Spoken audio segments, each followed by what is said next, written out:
Nice haircut. Thank you. I actually don't like it. I said to the barber, I go, please cut it short. And he went even shorter than this, believe it or not. And then he goes, I just had to do it to you, man. Like I could not do what you actually asked me to do. I just had to go shorter. I'm like, what? It looks good on you. It's like a nice spring haircut.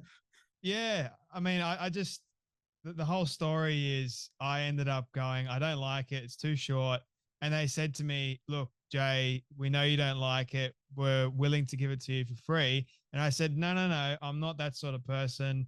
I'm just saying for next time, if there is a next time, please listen to what I'm asking for and don't go off on your own. He goes, I'm the expert. You're the client. I'm like, what the? That's my funny story, as it were, of getting my haircut, Jay. So, but anyway, how are you doing? I'm doing all right. I was looking forward to talking with you again. We left off in an interesting place last time. We I did, thought my friend. that conversation went really well, I thought. It did. I've been mulling over it for the last couple of weeks, believe it or not. And when I released it, the conversation has done extremely well. So I was even more looking forward to the next time that we were able to do this. And lots of things have actually happened in the world, believe it or not, since we last spoke, which we can dive into if you're happy to do that. Um, Absolutely. but how much time do you have, just so I'm aware? Maybe an hour and a half, something like that. Yeah. Yeah, cool. We'll make it happen. And if we don't finish anything, part three, maybe. That's if you like this conversation as much as the first. But anyway, we won't do a formal intro instead, but I just wanted to start it off by asking you, Jay, since we last spoke, how have you been? How are things in your world? I've been doing well. A lot of like personal things actually. I sent my son off to college. My daughter's getting married. So there's all kinds of like things to distract me in my own personal life. On the COVID front, it's been interesting. Like there's been at least in the United States, anyways, a resurgence of COVID variant phobia. But I don't think that it's taken off quite so much in the general population as and it's been interesting to watch a lot of people who maybe in previous years were quite obedient to the public health directives push back and say, look, well, why are we doing that? We already have the vaccines, we already have immunity. It's pretty clear that all these like restrictions didn't really work. Why are we doing this? So it's been an interesting time to pay attention to that. So you got personal family things going on for you, and then all throughout all that, you've got this new variant that has somehow sprung up and has caused a lot of people panic. I'm starting to see quite a few more people up here in Queensland wearing masks all around the place, shops, you name it. And I'm going, here we go, as it would seem, yet again. Am I just worrying too much, Jay, or is the fear necessary at all? Well, I do think that there is this, there's a new variant of Omicron floating around. That's true. There will be variants forever. And it's also true that a large part of the population, we've been conditioned to fear the coming of variants of COVID. For many people, I'd say like there's people who for whom that those COVID like kind of rituals became part of their identity and they missed it. There's some part. I don't think there's such a large part of people, but I think that's some of the people. And for others, it's hard to like when you are conditioned to fear to let that go. Like when it's but I don't know I'm not sure what you're seeing, Jay, but like I'm seeing is that a large part of the population is not actually paying attention to that. I think a large part of the population is kind of done with it. And it's frustrating the people who are a little more COVID averse. I've noticed the attitude surrounding it has somewhat shifted, and a lot of people are going, I will not comply. If the government chooses to bring back all these mask mandates or forced lockdowns. They were talking about that over in the States, believe it or not, in certain areas like New York, I believe, or certain blue states, I think it was. So mask mandates are now in certain institutions and educational bodies. And a lot of people are going on campus, I will not comply. I just won't turn up. Forget that as a joke. Like, you say 1 minute that we've got to learn to live with it, and there shouldn't be this fear associated with it. And you got these other experts, I noticed, Jay, that are saying, we don't know enough about it. So there is a right, there is a, like, people should be concerned, is what they're trying to indicate. But I don't think that is the right attitude to have, in my opinion. Well, I mean, I think okay. So, like, let's try to be completely fair to the other side. Let's give the devil his due, if you will. You have a group of people who believe that COVID is a mass disabling event, Mm. that it induces in a very substantial fraction of the people who get infected these long COVID symptoms that can lead to just debilitation, exhaustion. And there are even people that floating around saying things like, it kills your T cells in a manner analogous to HIV. Huh. Now, I've looked at this literature. I don't agree with them, but they're scientists and there's scientific disagreement. I don't see, I think most scientists that have looked at this disagree with them on the COVID is HIV, SARS-CoV-2 is not HIV. That seems clear, but again, that's a scientific argument people can have. It's not something you panic the public with unless you have really established it. With HIV, it was very, very clear pretty quickly, within a matter of years that you have these like long HIV, like these AIDS symptoms associated, caused by HIV. You don't really have that here. Which you have it now. You do have long COVID. That's a real thing, right? So that is a legitimate thing. The question is what fraction of the population is actually suffering from it in a debilitating way? Is it manageable? And my read on the literature is that it's, I think there's like three groups, like people who were once in the ICU because of COVID. It's going to just take them a long time to recover. Yep. That's just normal ICU. That's not particular to the virus, but just particular to suffering a debilitating illness, an acute debilitating illness. There are people who did suffer, especially during the early waves, this like you loss of smell, or some of these other symptoms that persisted for some time. In fact, I had that loss of smell when I had COVID in 2021. For me, it lasted about 3 weeks. It was actually kind of a fun thing to regain my sense of smell. It's like, oh, that's what apple strudel smells like or whatever. And so that's a legitimate long COVID, but I don't think that that's a very large fraction of the population. And then I think there's a broader part of the population who in the long COVID who have they have like symptoms that are hard to define, and there are a lot of scientists trying to understand it. Mm. And I have a lot of sympathy for them. But to try to say, okay, well, this is for sure that COVID caused this, or there wasn't some other set of things that were happening, it's really hard to say. And so people like scientists are looking for instance, biomarkers to see, can we measure it objectively? Are there ways to manage it?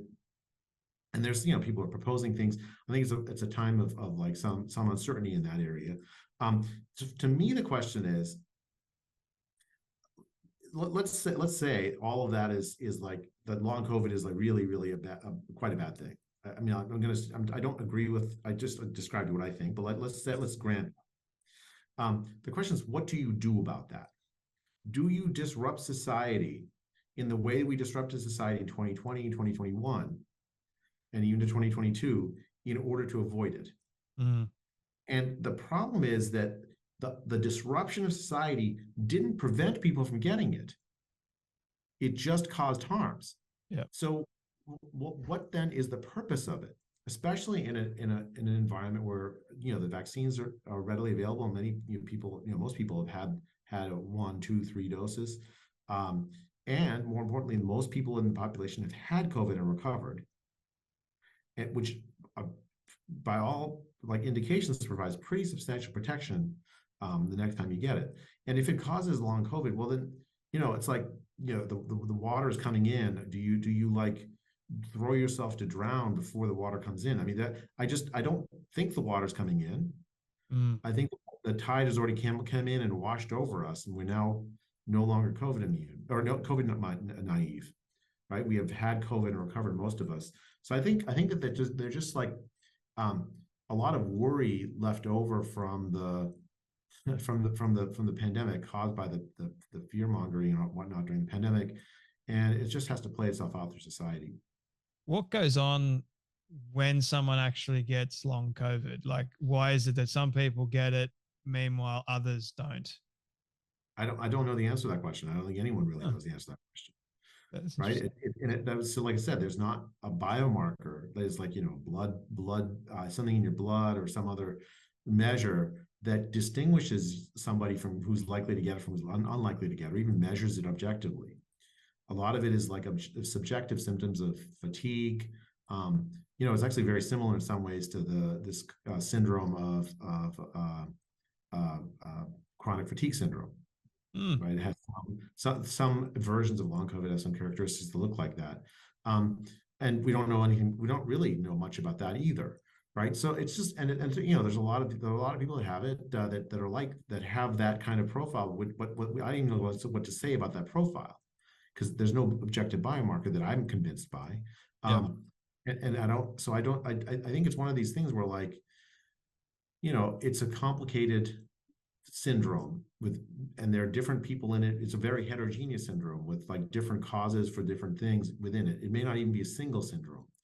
I don't believe that COVID infection is the primary reason for much of it, but it might be. Maybe there's another virus. Maybe it's there's psychological aspects to it. There's like all kinds of things that potentially could explain it. It's a matter of like, we don't know. But I think a lot of it is, you have communities of people, trying to remind people about the danger of COVID is. I think a lot of that stokes people's fears. I think that the sort of compassionate way to deal with it is to care for the people who really have symptoms that are objectively, debilitating. I don't think Yep. that there's a very large fraction of the population. Work toward developing good science and good, care protocols for them, and for the rest of the population, do not fear monger, because I think that feeds into a lot of the problems. Yeah, fear mongering, I have noticed, is on the rise, especially with government officials. And I was reading the other day, I think it was in the New York Post, about how the rates of hospitalization are starting to increase. And a lot of the professionals are saying that we've got to watch the increase of rates of hospitalization to know what to do with the rest of the population. And I'm going, so what are you going to do? What? And they're going, we don't actually know, but it could mean snap lockdowns. It could mean X, Y, and Z. So they're just trying to cause people to panic in that sense. And I'm going, well, we know that it didn't work. And a lot of news outlets and media organizations have since published uh, information on why it didn't work. And the rates of infections didn't go down during the lockdowns. They still didn't go down when people got the jab. So what is this? What is this? The solution, I guess, moving forward, if you've got this new variant that we've said, hey, we've just got to learn to live with it. The virus is going to continue to mutate over a period of time. Like, is the solution then that we just continue to jab ourselves for the rest of our lives? Is that sort of the right course of action, you think? I mean, that's the CDC, the former White House COVID advisor, Ashish Shah. That's essentially his solution, to take annual COVID boosters for the rest of your life. I'm not saying that isn't the solution. I don't think it's very likely that is not the solution. It seems unlikely. In fact, it should be stronger. I think it's very unlikely that is the solution.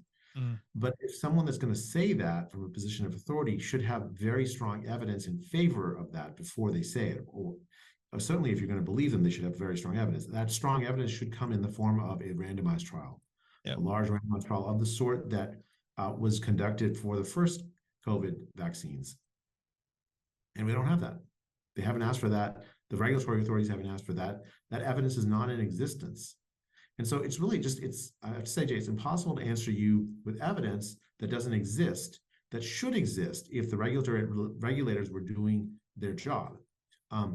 Now, I can, based on the incomplete evidence I see around in the literature, I can make my best kind of a expert judgment on this, and I'd say that it is unlikely that we're going to need jabs over and over and over again every single year. My view of the literature on immunity is that once you've had COVID and recovered, you have excellent immunity, that you've trained your body to manage getting infected again without vastly overreacting. It's likely that the next time you get it will be less severe. It's not guaranteed, but it's likely.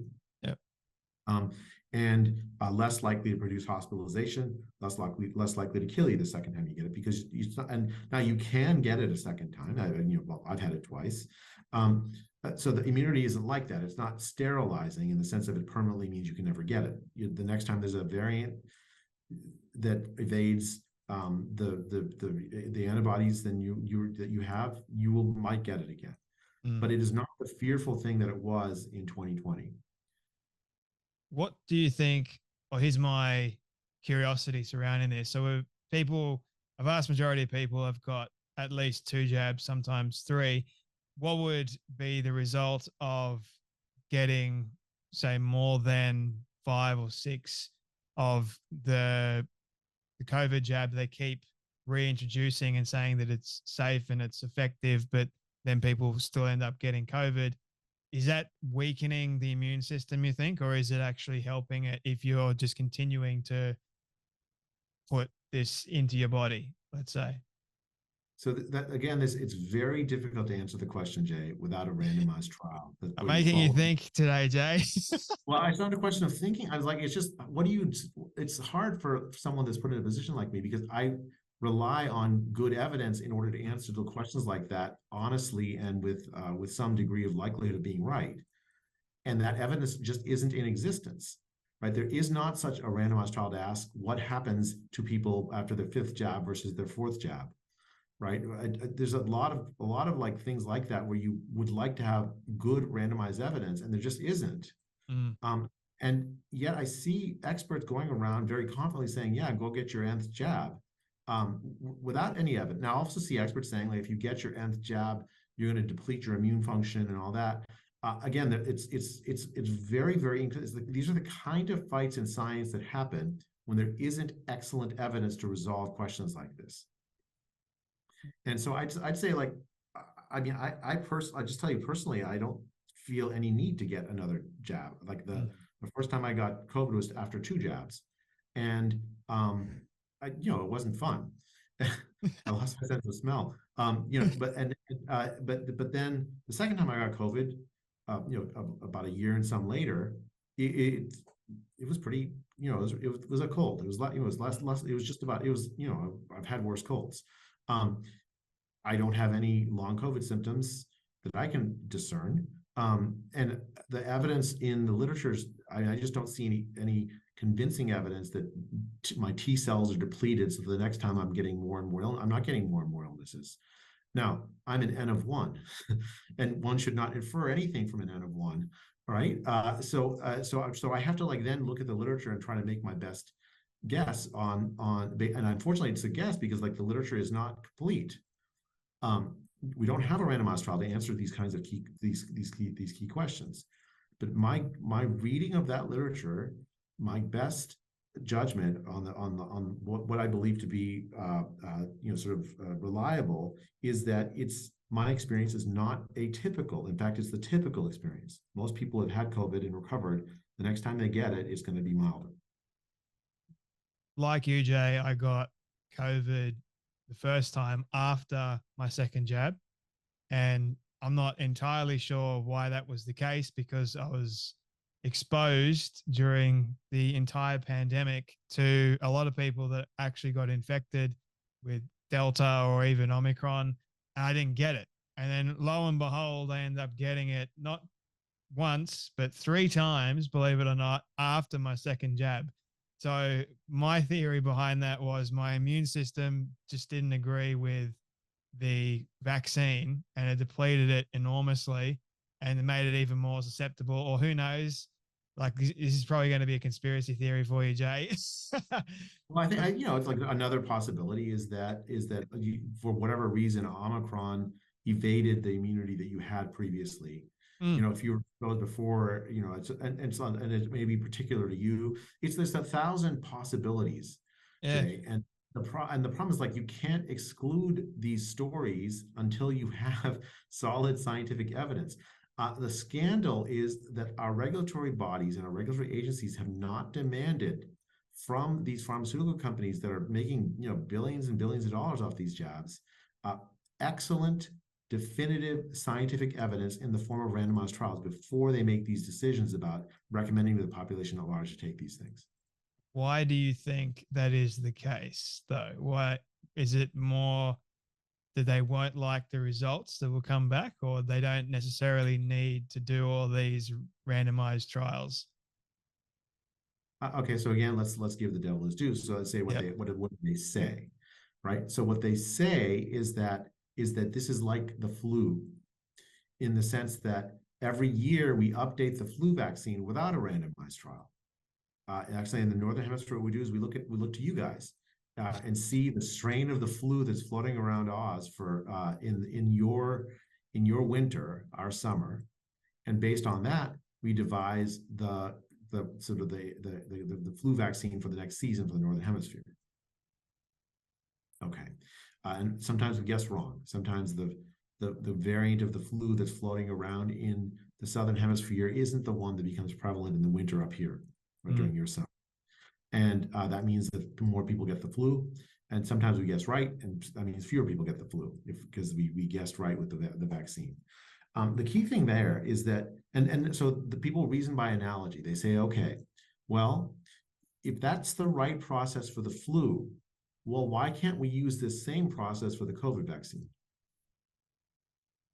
Right? We don't need we're not requiring the flu vaccine manufacturers to run a randomized trial every year when they update the flu. They devise it based on this this process of looking at the antigen that's floating around the southern hemisphere.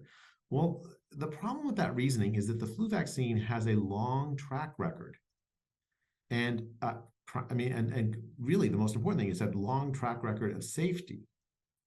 Right, the original versions of the flu vaccines, like the one in 1976, caused some cases of Guillain-Barré syndrome, a very serious condition. And but there have been improvements to the flu vaccine such that the rates of those very, very serious outcomes are very, very, very, very, very low. I don't know if I used enough varies. I could use more varies. It's low. And so, and they're using the traditional same process for developing the flu vaccine every year. And so if they get it wrong, it's because the efficacy of the vaccine will be low, but we're not worried about harming people with the vaccine, at least at any significant rate at all, because of this long track record. Well, with this new vaccine technologies that we've used for COVID, well, you can't make that argument. It's a different platform. The vaccine adverse reporting has been much higher. We know for sure that, for instance, young men have higher rates of myocarditis. I think unacceptably high rates of myocarditis when they take the mRNA vaccine. You can argue with me about the number. I'm willing to take any number between 1 in 3,000 and 1 in 15,000, whatever. But whatever that number is, anywhere in that range is unacceptably high to recommend for young men to take a vaccine when the benefit to young men from taking that same vaccine is very low. Since the harm from COVID, the risk of dying from COVID is very, very low for the young men. So, you have a vaccine platform without decades of experience, with indicators of side effects. There's more I could talk about the side effects, but there are the existence of them is I think completely everyone agrees. In that setting, I think it's not right to assume that the update, this booster, automatically is going to be safe, and we don't know if it's going to be effective because by the time the booster is out, the variant may have changed. It's prevalent in the population, right? So you just don't have the same argument you can make with the flu vaccine and just import it over. And a lot of the regulatory agencies are doing exactly that. Yeah. Now that seems to me like one of two explanations. One is that there's just an error. They're just thinking about it wrong. That's probably the most likely one. But and I tend to lean toward that. But the other is that a lot of these people say, and I think there's good evidence, that these regulatory agencies are acting like they're captured by the pharmaceutical companies that make these vaccines. The best vaccine salespeople, the best pharmaceutical salespeople I've ever seen in my life is the governments that have pushed these COVID vaccines during the pandemic. They put ads on TV. They propagandize far beyond what the evidence says. They're very, very effective at getting people to take the vaccine. And so, why would that be? Normally, you want pharmaceutical companies to be the ones that are selling their products, not the government. You certainly don't want regulators whose job it is to assess the safety and efficacy of products like the vaccine to become their primary salespeople. And unfortunately, that's what we've had during the pandemic. It seems as if the government wants it nowadays, the government gets it. I mean, we've got the voice to parliament here in Australia, which is not a lot of Australians actually know what the hell it actually is. And but even during the whole COVID pandemic, again, the government was like, if you want your freedom, then you must do this. And everyone's going, well, we don't have a choice. You're not giving us a choice here.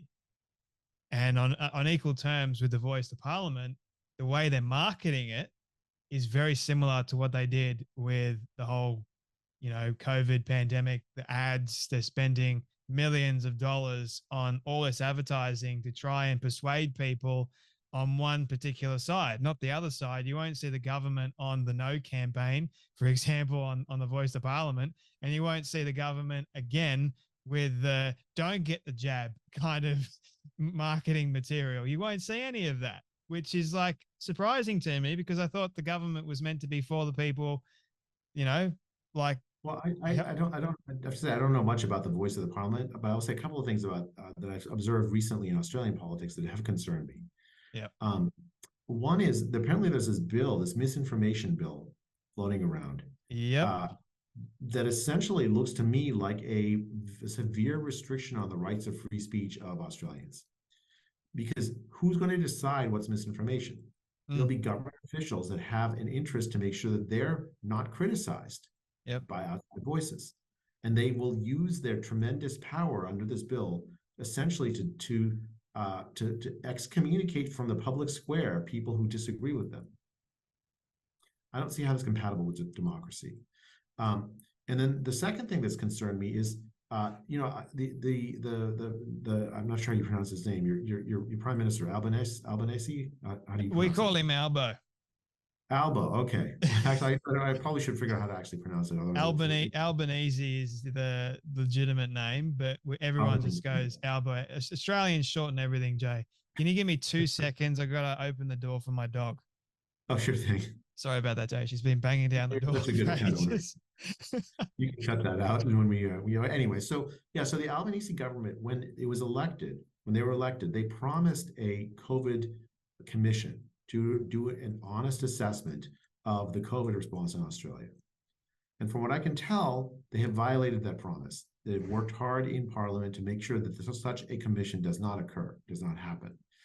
A lot of the politicians that are still in power in Australia, not all of them, but were in power during the COVID pandemic.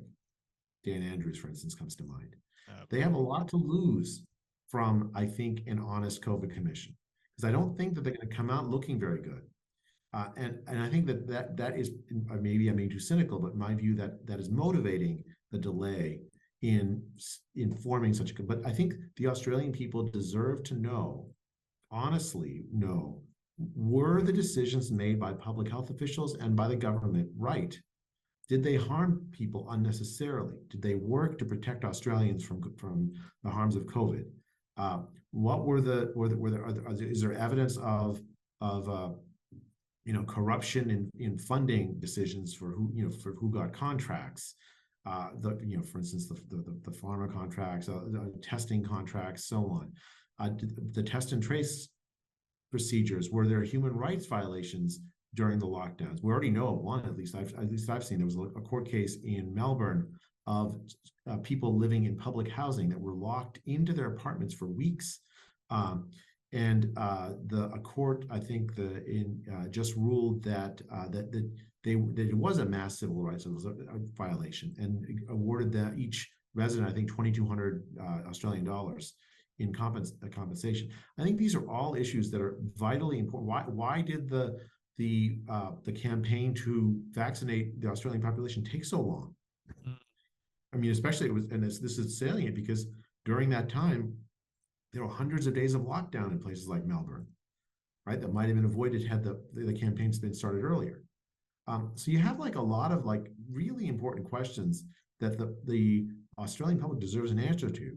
That Albo is promised in his election campaign that he would look into, that he would commission a royal commission to look into these matters, and now they're rejecting, they're stonewalling it. It's not right, and I'm quite disappointed in the Albo government for not carrying through with that promise. There's a lot of issues and a lot of concerns with the Albanese government at the moment, and like you said, with the misinformation or disinformation bill, surprisingly, or not really surprisingly, the woman that introduced that, Michelle Rowland, was the member of the suburb that I used to live in. And she's been trying to work with the council there to try and introduce this new cell tower to help people's reception, because the reception was terrible. She did absolutely nothing for years. Absolutely nothing. And her only claim to fame now is introducing this really harmful and really dangerous bill. Why? Because apparently some young kids claimed that they were being bullied online from school, which is not a entirely governmental issue. It's a school body issue to deal with. You don't go to every other Australian and go, we're going to watch, we're going to manage, and we're going to dictate everything you say online. Because if that's the case, and if the bill gets introduced, Jay, you and I probably won't be able to have this conversation, because the government will see it and go, we're going to classify this as disinformation because you're talking negatively or you're talking scientifically about the vaccine and about COVID and about what the government didn't do and should have done, but chose not to. And you can't speak. You don't have any freedom to move around anymore with any of these sort of conversations. So a lot of Australians, they're going, we've got to fight for this. But there's a vast majority of them that are going, oh, she'll be right. Whatever. It's not going to affect me. So it's a really interesting time, but it's also a dangerous time at that. But it also doesn't shock me at the fact that, the government is corrupt. It just, no one is telling in positions of power at the moment. Nobody's telling the truth. They promise one thing, but they do something else because power, corruption, money. I mean, even in Melbourne, I think Moderna got a lifetime contract. What is it? Like they were able to set up a massive factory or warehouse, whatever it was, and supply Victorians with this Moderna vaccine for who knows how long. And it was government supplied. Yeah, I mean, I think there are a lot of really important questions, both about good governance, about public health decision making, about scientific advice the government received regarding the management of the pandemic.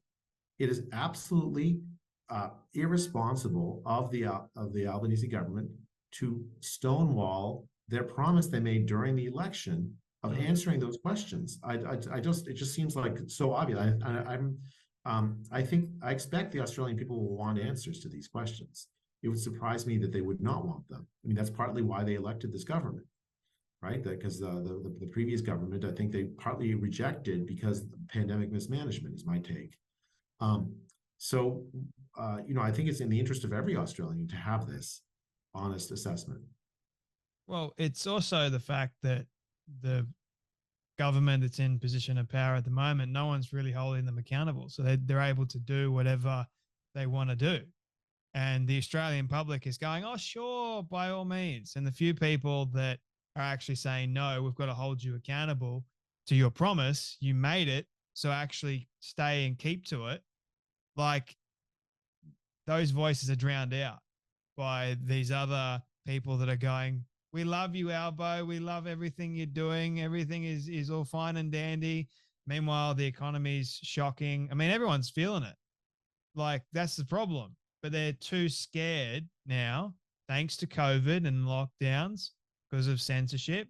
They're too scared to speak up, which is a sad thing, in my opinion.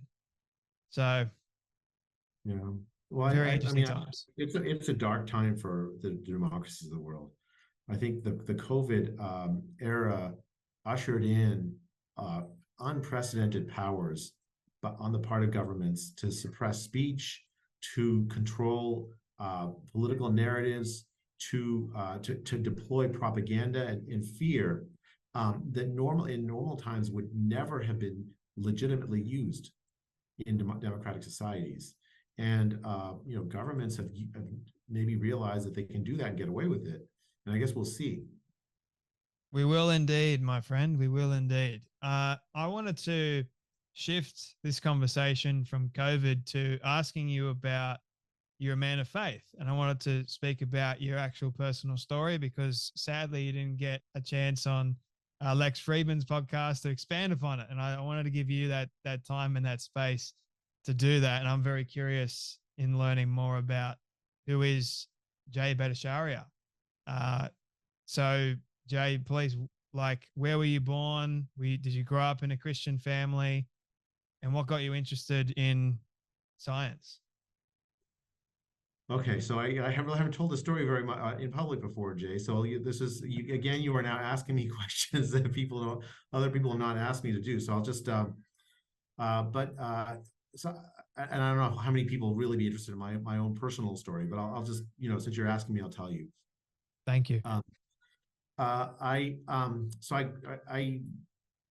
was born in India into a Hindu family, like a Hindu Brahmin Hindu family in Calcutta. And my dad was an electrical engineer, and he moved to the U.S., won the visa lottery when I was 4. And so I came to the United States when I was 4. Still Hindu, right? It's Hindu family, but I think uh, for me growing up in a Hindu family, and I was Hindu until I was 18, I didn't know really what it meant. It meant to me, we'd have these fantastic festivals where people would have this great food with colorful costumes. It meant, it meant like a lot of really neat people. But it was like if you will, for those who are Christians, it was like a Christmas and Easter kind of Hinduism. It was the festivals, right? I didn't really understand very much about it. I did know that my parents were very serious about their devotion to God. I knew there was a God, and I always felt His presence, even when I was little. I didn't know really who He was. When I was 13, my dad had a heart attack, and he almost died of this heart attack. My mom, my entire family, his life was disrupted. My mom was, quite distraught, of course. There was a Christian missionary in a Baptist church nearby where we lived in Southern California who had a heart for immigrant communities. She reached out to my mom, helped her through this very difficult time, and invited my mom to go to church. Then when my dad got better, invited my dad to go to church. And they both accepted Christ when I was in my teens. We came to church with them because they were like, Jay, you have to come to church because I'm a kid and I have to do what they say. And I have to say, I was like I was mystified by it. I didn't understand what they were saying. It didn't make sense, especially in light. I mean, I don't mean to brag, but I was like really interested and good at math and sciences. And I had this like um, this idea that math and sciences were like inconsistent with faith. Mm. I still, like I said, I thought God was real, but I didn't like God, and then like math and science is like, okay, you put above, right? Yeah. Um, and I didn't understand what the claims of the Christian faith were, even though I was going to church. It just seemed like I just didn't, it didn't connect with me.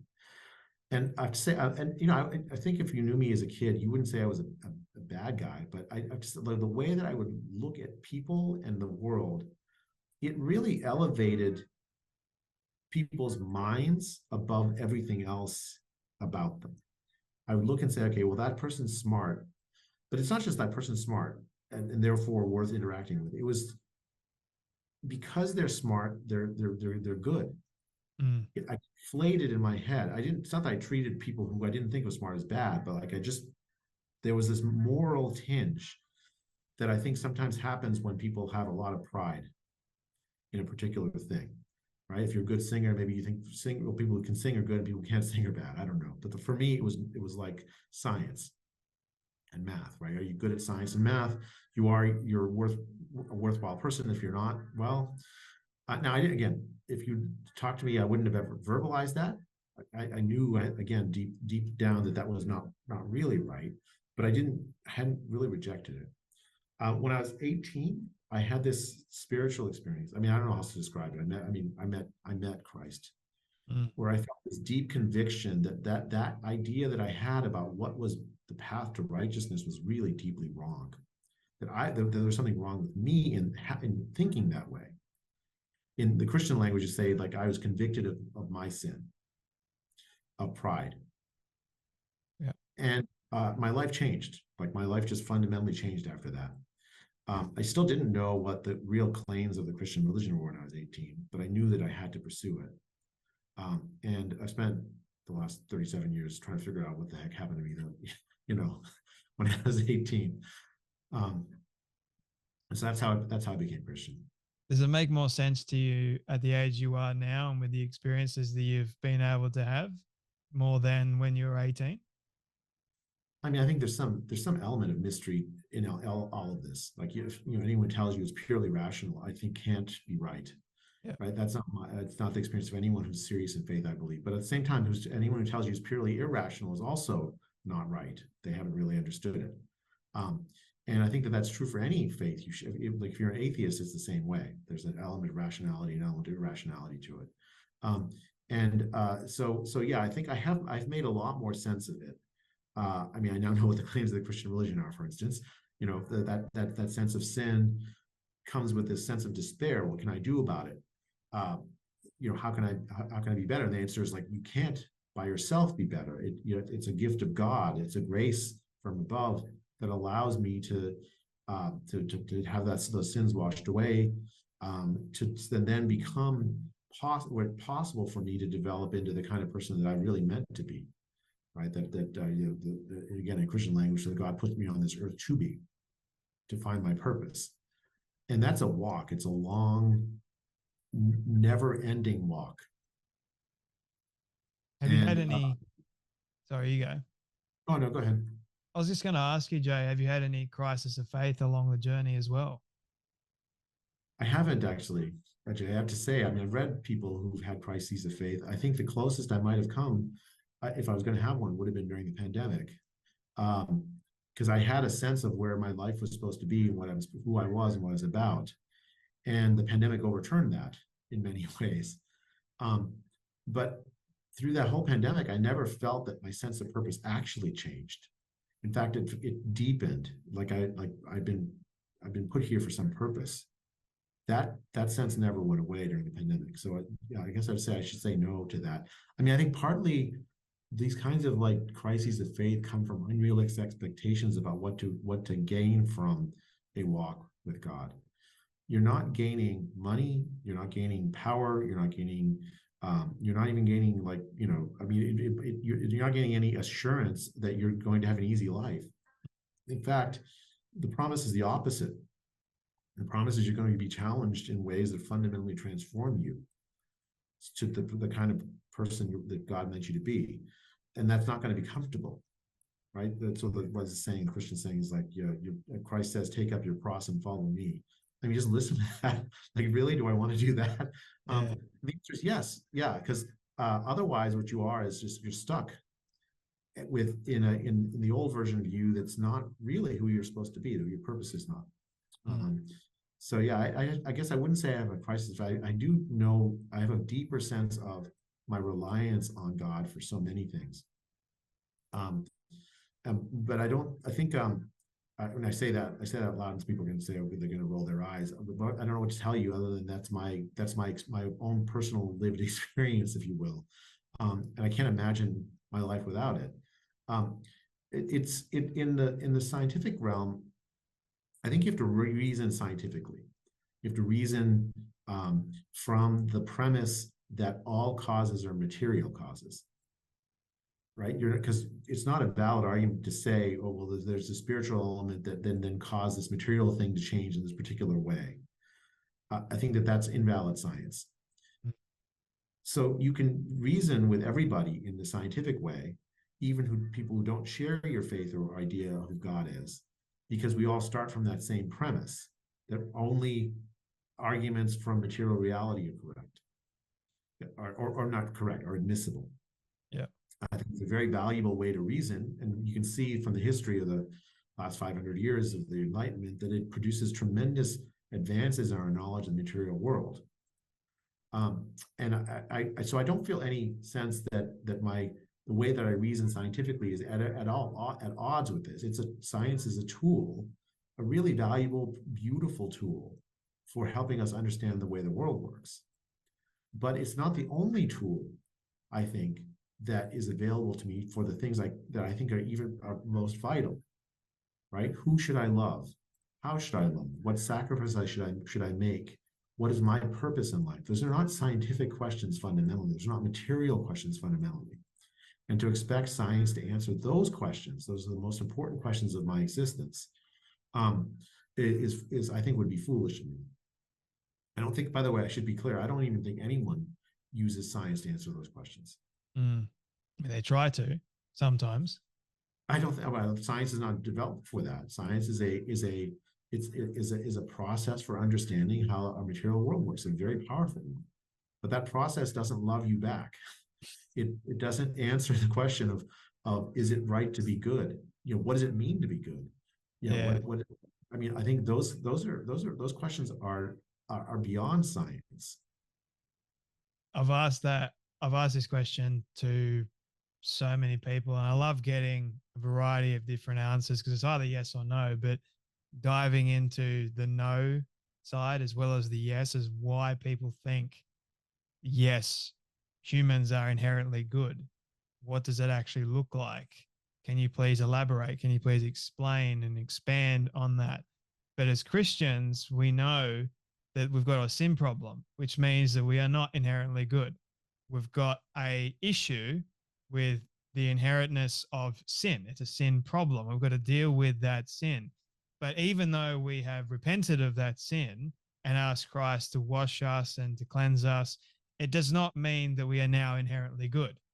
It still means we've got a sin problem because we sin every single day and we've got to repent and ask Christ for forgiveness.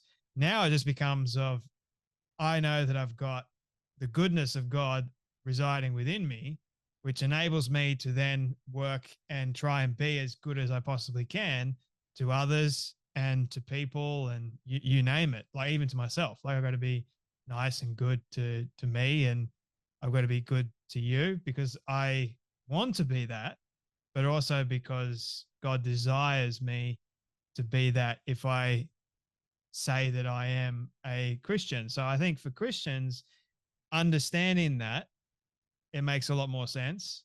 But for non-Christians, but even then, like I've noticed that even a lot of non-Christians say that they don't believe that humans are inherently good, and their reasoning behind that is also interesting as well. Sorry, Joe, I think I'm rambling. No, it's interesting. So I like first on the question of are people good? I think like one of the like there's some claims in Christianity that are not amenable to empirical, empirical validation. But are people sinful? That's one of the things where like that you can look the world and ask, is the world consistent with that idea? Is the empirical evidence consistent with that idea? I just don't see how you can look at the world and not think it is. Right? There are everywhere you look, there's the concept that there's people doing evil to others, people that are greedy, that are that are willing to like harm others for their own benefit. There are people that are it's not like that are not as loving as they ought to be. I think that is an empirical reality, and a great thing about Christianity is that it makes that empirical prediction, and it's true in spades, I believe. Mm. And so that what that means then is like, okay, if the world is like this, is the world good? Can the world be good? Is there any hope for the world? Right. So that's the real question. And so I think I have to say, like, if you compare Christians and non-Christians, I actually don't see any evidence that Christians are more moral than non-Christians. Yeah. Inherently, I don't see any evidence of that at all. I think there are a lot of tremendously kind, loving non-Christians in my own family. Mm. And I don't think the issue is one of self-improvement. That's not the crux of the reason to become to be Christian. Like, you can ask this question, like, would I be less loving if I weren't Christian? I think the answer to that is yes, but like, am I more loving than my Hindu cousins? And the answer is probably not. I mean, I just, because they're loving people. Yeah. So the question then is like, what's it for? All I can tell you, I mean, it sounds like you have the same walk. It's like, it's my purpose.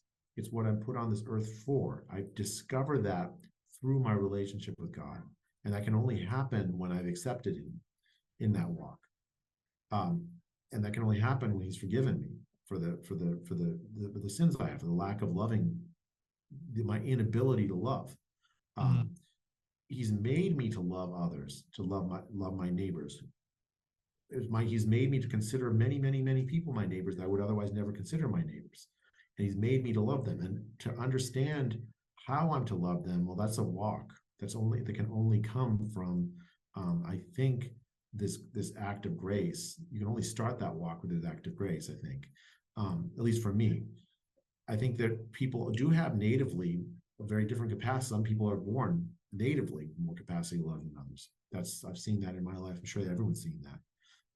And again, it's not to be Christian or non-Christian.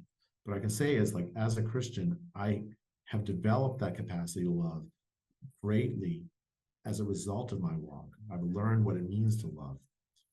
And I don't know how else it would have been possible for me to have that. You bring up a really important point. I think it may be more of a philosophical point too, on the subject of goodness or just being good, because you did point out that there are a lot of Christians that aren't necessarily good, even though they should be good, considering that they know the goodness of God, but they've chosen otherwise. And then you've got non-Christians that don't know, or they may know, but they don't believe it, that are really good, and they treat others like with tremendous kindness, and you just see the goodness within them. And now I'm just going, well, who dictates whether or not somebody is good or bad? Like, what goes on in that sphere? Is it more a case of a person has the information and the knowledge and they've made that conscious choice? Or is it more the case of circumstance? Maybe I'm just trying to figure it out. Like, I think that part of the question is like, what's the purpose of a Christian walk of faith? Mm. And if it's like some self-help thing, it's going to make me good. I think that's just a mistake. It's a category error. Like, the purpose of the walk isn't to make you good. Yep. In fact, the purpose of the walk starts with God reckoning you as good, even though you are sinful. Right? That's what grace is. Yeah. Even though you're sinful, so it doesn't make you good. It just, God treats you as if you were good, and then in response, you work toward being more loving. The purpose of the walk is this the purpose of the faith is reconciliation with God, so that you can become who you're meant to be, this being that loves your neighbor as yourself, Mm. this being that's forgiving of others. These are not like accidental things, like, and so and these are things that are like the purpose of faith is the reconciliation. The purpose of the faith isn't to become good. You may become good as or better as a consequence of that walk, but that's not the primary purpose of it. I mean, I hope you become good. I mean, I hope I become, more moral, more loving as a consequence of it.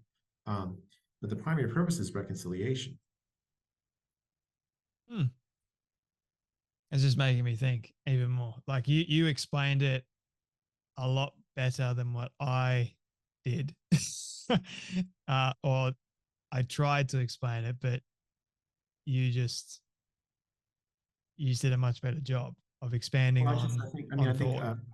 I'll tell you, Jay, I think the problem is, like, again, an empirical one, right? So, like, you're trying to talk to, you try to talk to folks who don't believe, it's very tempting to make promises that you can't keep, that aren't true. So, you have to ask yourself, what can I say that I know is true? I Yeah. know for certain, I think if you look at the Orthodox Christian faith, or I don't mean Orthodox in the sense of like the sect, like the Orthodox sect. I mean just like Orthodox, meaning like what most Christians through history really believe, like the core nut of it. It's what I said. It's like this is an act of grace by God that reckons me as not sinful, even though I am. And that act of grace, out of gratitude for that act of grace, I'm now going to try. I'm going to follow Him, Yeah. and that means I may have to sacrifice. That may mean I have to, like, people may actually think I'm not good because I'm trying to act loving. Mm. This happened during the pandemic to me. Like, I'm like trying to, I was willing to sacrifice my career because I thought that what the pandemic policies were so damaging and harmful to the poor, to the working class, to children. And I figured, okay, is my career worth it if that's the cost of it? And if I said no, I'd rather have my career gone, where I speak out and try to stand up for these people, most of them I don't know, as an act of love. And many people thought I was not good, Yeah.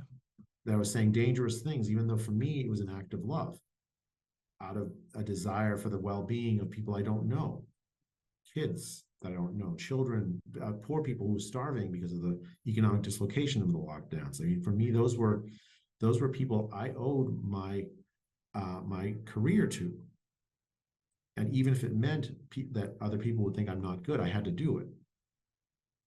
I see what you did as good. And I know many others do too. And I'm glad that you came to that realization for yourself, which is not an easy thing to do, to sacrifice one's career and security to speak out against something that is inherently what they were doing, considered, like I consider it to be evil and wrong and unjust. So, I mean, if people consider you to be evil, to even though you are doing the right thing, the thing with common sense, it just goes to show you that they don't have common sense either. Like it's gone out Well, the I window. mean, I don't want to. The thing is, like, I'm supposed to forgive even my enemies, right? So I'm not hold. I can't hold it against That's them either. hard, Jay. That's hard. I mean, this is not an easy walk, my friend, as you know. So it's not, again, the purpose is not self-glorification. The purpose is not even to be making me good, even in the eyes of most. Mm. The purpose is just to follow, uh, so that I can become more like Him. And why? Because that's our purpose. He made us in His image for a reason, and we the way we are, our sinful nature makes it so that we can't have that. And it's the reconciliation that creates the possibility of having that, and it's just worth everything. I agree with you. Like I would much rather have Christ by my side than not have him there, because as I've discovered, me doing things in my own strength doesn't turn out necessarily good at all. It's more painful, in fact. But having Christ by my side just gives me a lot more strength. And it's why I've got Isaiah 40:31 and my eagle side by side, talking about leaning on Christ and not using my own strength. Because every time I do it, I get tired and I get weary and just weak, because it's not an easy walk. I mean, there's so many things that I may not understand. There's a lot of evil things out there in the world that just weighs me down. And I'm just trying as best I possibly can to be a good Christian, a good human being, to love. But you're right, a lot of people may not see me as being a loving being, and it's trying to come to the acceptance and go, well, you've chosen to see me that way. I can't change your mind, or at least I can try to change your mind, but the likelihood of that happening is quite minuscule. But at least I tried, Jay. At least I tried. Well, I mean, I think if let's say you live your life and following really your purpose, and the purpose is to love your neighbor as yourself, truly, truly, truly, in a self-sacrificial way. And that sacrifice means that almost everyone around you believes that you're not good. Well, I still think you're, like, in the eyes of God, you're good. And Mm, that's it. That's all that really matters. Like, we're not, our purpose isn't to be popular in the eyes of other people. Our purpose is to love our neighbors, and our neighbors are taken very, very broadly to mean, basically everyone, if we can. I mean, it's not, I don't mean this in an airy fairy, let's hold hands and say kumbaya kind of way, but like really love, like, what does that mean? What does that mean? What does this, I mean, and I'm very far from perfect. I'm better at it with my own family than I'm with more sort of people I don't know, but I know I'm called to that. yeah. I feel like that is a great place to sort of end this conversation, Jay. I know I've got to let you go. I could, again, speak to you about these things for ages. But again, thank you so much for your time once more, and for joining me on the Storybox podcast. Thank you, Jay. It was a really pleasure to talk with you. You always ask the questions that people aren't out there asking me.